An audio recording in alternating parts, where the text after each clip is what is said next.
Small cap की हमने chart of the week की जो एक कंपनी है वो सेलेक्ट किए हैं। बहुत ही बेहतरीन चार्ट पैटर्न बन रहा है और स्टॉक जो है अपने बॉटमिंग आउट के आसपास है।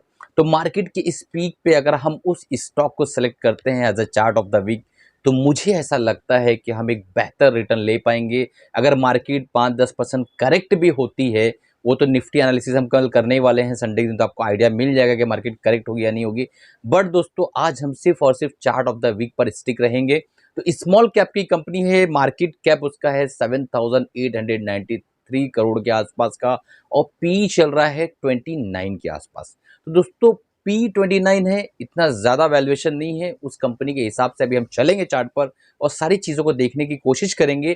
कंपनी काम करती है कंस्ट्रक्शन एंड इंजीनियरिंग के अंदर, तो वो भी सारी चीज़ें देखेंगे। क्यों मैंने इस स्टॉक को पसंद किया, कि उस चार्ट को मैंने पसंद किया है, सारी चीज़ों को देखने के बाद तय करने की कोशिश करेंगे कि कहाँ बाय करना है, कहाँ सेल करना है, टारगेट्स क्या होंगे और हमारा ट्रेलिंग स्टॉप लॉस और स्टॉप लॉस क्या होगा। इससे पहले वीडियो शुरू करूँ, आप लोगों से गुजारिश है, अगर आप बिगनर्स हैं और मार्केट को लेके वाकई सीरियस है ना दोस्तों, तो चैनल को सब्सक्राइब कर लीजिए, बेल बटन दबा दीजिए और अपने 3 दोस्तों तक इस चैनल को शेयर करिए। और नीचे टेलीग्राम फ्री जो हमारा लिंक दिया हुआ है उसको ज्वाइन कर लीजिए, क्योंकि डे टू डे मार्केट का अपडेट हम वहीं पर आपको देते रहते हैं। एक बहुत इंपॉर्टेंट अनाउंसमेंट था कि हमारा एमएसएम बुलेटिन का जो प्रोग्राम है, अगर आप स्विंग ट्रेडिंग सीखना चाहते हैं तो मात्र 400 रुपीज़ के अंदर आप हमारे स्विंग ट्रेडिंग प्रोग्राम को ज्वाइन कर सकते हैं। एमएसएम बुलेटिन नाम से है, नीचे डिस्क्रिप्शन में लिंक है, आप जाके ज्वाइन करिए। और अगर आपको इंक्वायरी करना है तो व्हाट्सअप नंबर दिया हुआ है डिस्क्रिप्शन में, आप उस पर इंक्वायरी कर सकते हैं कि वो प्रोग्राम क्या डील करता है, क्या करता है, सारी चीज़ें आपको पता चल जाएगी। तो बिना डेली किए हुए दोस्तों, हम चलते हैं डायरेक्टली जो है चार्ट पर और देखने की कोशिश करते हैं चार्ट ऑफ द वीक। तो दोस्तों, बहुत कम ऐसा नगीने मिलते हैं जो कि गवर्नमेंट सेक्टर से रिलेटेड होते हैं और उनके अंदर डीआईज और एफआईज की होल्डिंग भी अच्छी होती है। ठीक है, तो आप यहाँ पे देखेंगे कि 61.75% आसपास प्रोमोटर्स की होल्डिंग है और 3 साल बाद भी 61.75 के आसपास है, यानी प्रोमोटर्स ने अपनी होल्डिंग को बिल्कुल भी घटाया नहीं।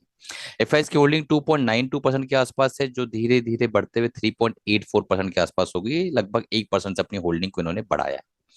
11.91% के आसपास डीआईएस की होल्डिंग थी, 10.33% के आसपास होल्डिंग है और इन्होंने अपनी होल्डिंग को 2 साल पहले ही घटाया। तो हम ये कह सकते हैं कि मार्च 2021 के आसपास ही डीआईएस की होल्डिंग घटी और उसका इम्पैक्ट ऑलरेडी प्राइस के अंदर आ चुका है। हम अभी चार्ट पर चलेंगे, आपको दिखाई देगा। पब्लिक की होल्डिंग जो थी 23.41%, 24.09% पब्लिक ने भी अपनी होल्डिंग को लगभग लगभग आधे से 0.6% के आसपास बढ़ाया है। तो हमने देख लिया होल्डिंग। आपको पता चलने वाला है, नाम भी बेफिक्र रहिए, एनबीसीसी। ठीक है, एनबीसीसी इंडिया लिमिटेड। इसका काम क्या है आप यहाँ देख सकते हैं कि इनका जो काम है दोस्तों, NBCC India limited is a government of India Navratna enterprise under the ministry of housing and urban affairs. ठीक है, ये कंपनी क्या काम करती है? सबसे पहले project management consultancy, engineering, procurement, construction and real estate. तो इसमें इनका जो रेवेन्यू के अंदर शेयर्स क्या क्या है, कौन सा कारोबार का, वो देख लेते हैं। तो यहाँ पे आप देखेंगे कि की पॉइंट्स में आपको क्लियर कट यहाँ दिखाई देगा। मैं आपको ये दिखा देता हूँ, एक मिनट रुकिए। रेवेन्यू स्प्लिट में, ठीक है, पीएमसी जो है 93% के आसपास है। ठीक है, और रियल एस्टेट 2% ओनली। तो आप ये मत समझिए कि रियल एस्टेट की कंपनी है। ठीक है, ईपीसी के 5% के आसपास। इसमें रेवेन्यू जो यहाँ पे दिखाई दे रहा है कि इस तरीके से रेवेन्यू का बायोफर्केशन हुआ है। और यहाँ पे हम देखेंगे अगर, तो आपको दिखाई देगा कि पीएमजीएसवाई, आप लोगों को पता होगा ये, कि प्रधानमंत्री ग्राम सड़क योजना जो है, तो उसका इम्प्लीमेंटेशन भी इसी कंपनी के अंडर में दिया हुआ है। तो अब आप समझ लीजिए कि इंडिया के अंदर जो है, जो ग्राम सड़क है, आप जाकर देखेंगे डीप इनसाइड रूटेड इंडिया के अंदर, गांव में, खेड़े में जब जाकर आप देखेंगे तो देखेंगे वहां की सड़कों का हाल क्या है। और वो जब सड़कें हैं दोस्तों, जब रिपेयर गवर्नमेंट कर रही है और करेगी आगे, तो एक बहुत लंबा कारोबार है वो और बहुत बड़ा काम है वो। तो अब यहाँ पे आपको फंडामेंटल्स भी वो चीज झलक के आएगी। देखिए, एवरेज पी जो है 34.8 है एनबीसीसी का, और यहाँ पे आप देखेंगे कि 24 पे हमें ये इस वक्त मिल रहा है। तो हम ये कह सकते हैं कि अपने एवरेज पी से सस्ते में मिल रहा है, पहली चीज। करंट प्राइस 47.4 है एनबीसीसी का। इंट्रेंसिक वैल्यू 24.8 है, तो इंट्रेंसिक वैल्यू से थोड़ा सा कॉस्टली है, दुगना रेट पे चल रहा है। ठीक है, और यहाँ पे देखेंगे आरओसीई जो है रिटर्न ऑन इक्विटी 19.3 है, और आरओसीई जो है रिटर्न ऑन कैपिटल एम्प्लॉयड जो है एनबीसीसी का 26.2 है। तो आप देखिए कि यहाँ पे इस तरह की कंपनी का आरओसी और आरओई जो है इस लेवल पे नहीं रहता है दोस्तों, ठीक है। आप देखेंगे तो 7, 6, 11, 3.5 इस तरीके का रहता है।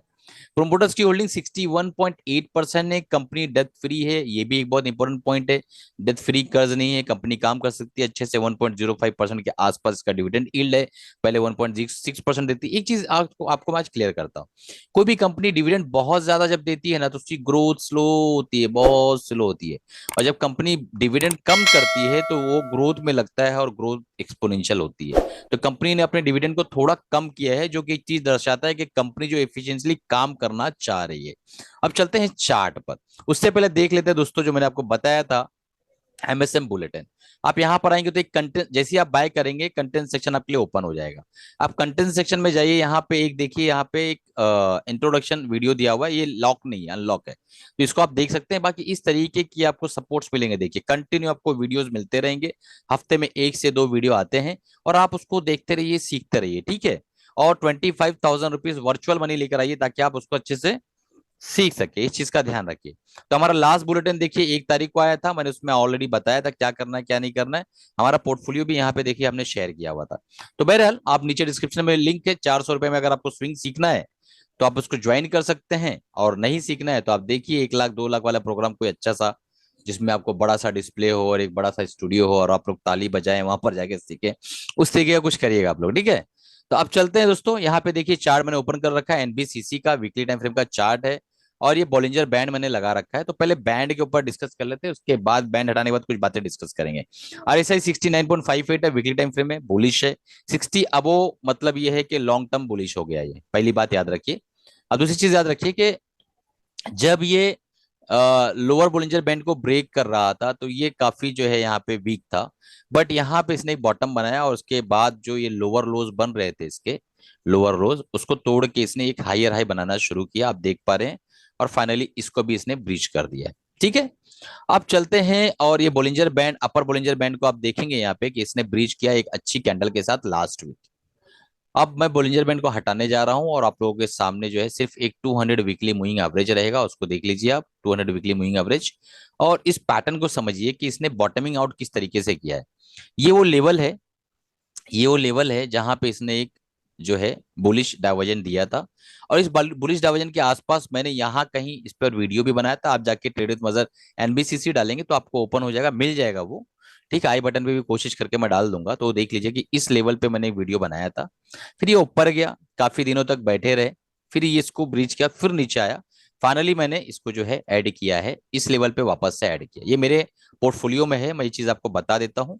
बट मैंने इसको जो है ना दोस्तों, जब ये बॉटमिंग इसने किया है ना, तो एक मैं मेरी मेरी आदत क्या है कि मैं टेस्टिंग द वाटर को जो है मानता हूं कि आप पानी को पहले टेस्ट करिए, डायरेक्ट जम ना मारिए। तो मैं थोड़ी क्वांटिटी में लेके ऐसा छोड़ देता हूँ, फिर इसको परफॉर्म करने दो, वो छटपटाएगा, ही लेगा डूलेगा, ऊपर आएगा नीचे जाएगा, 10% ऊपर, 20% नीचे, 15% ऊपर, 5% नीचे, चलता रहेगा। बट जब वो स्ट्रक्चरली मजबूत हो जाएगा तब जो है हमारा चार्ट ऑफ द वीक बनता है वो, और साथ में जो है मेरे पोर्टफोलियो में वो बड़ी मात्रा में वो आता है, ठीक है। ये चीज को याद रखिए। तो इसका मैं ऑलरेडी शेयर होल्डर हूं दोस्तों, तो आप ये मत सोचिएगा कि सर ने नहीं बाय किया है, ये डिस्क्लेमर देना चाहता हूं। और पहली बात और कि मेरी तरफ से कोई बाय सेल रिकमेंडेशन नहीं है, मेरा पैशन है एजुकेट करना, पढ़ाना, टीचर बनने का शौक था लेकिन डॉक्टर बन गए।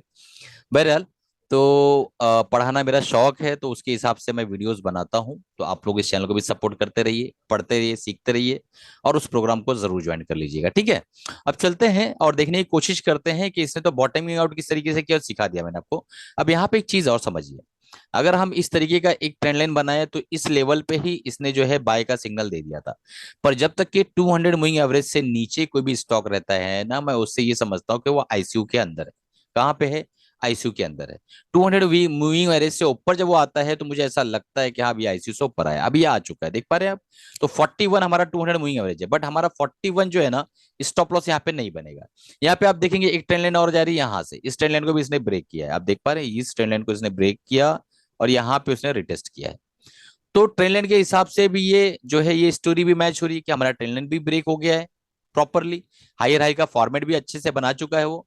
अब देखते हैं इसका करेक्शन कितना हुआ था, बहुत ज्यादा करेक्ट कर गया था ना ये, तो उसको देख लेते हैं करेक्शन हुआ कितना था। तो आप यहाँ देखेंगे वीकली टाइम फ्रेम में जब हम फीबो लगाएंगे यहाँ से डे फर्स्ट से, तो यहाँ पे देखने के बाद ये समझ में आएगा कि इसने करेक्शन जो है दोस्तों बहुत ज्यादा करेक्शन किया और अभी भी 61.8% के आसपास नहीं आया है। आप समझ पा रहे हैं? अगर लाइफ टाइम हम इसको देखें फीबो लगा के, तो जब तक कि इसके ऊपर आके सस्टेन नहीं कर जाता है तब तक हम इसको बुलिश नहीं मानेंगे, ठीक है।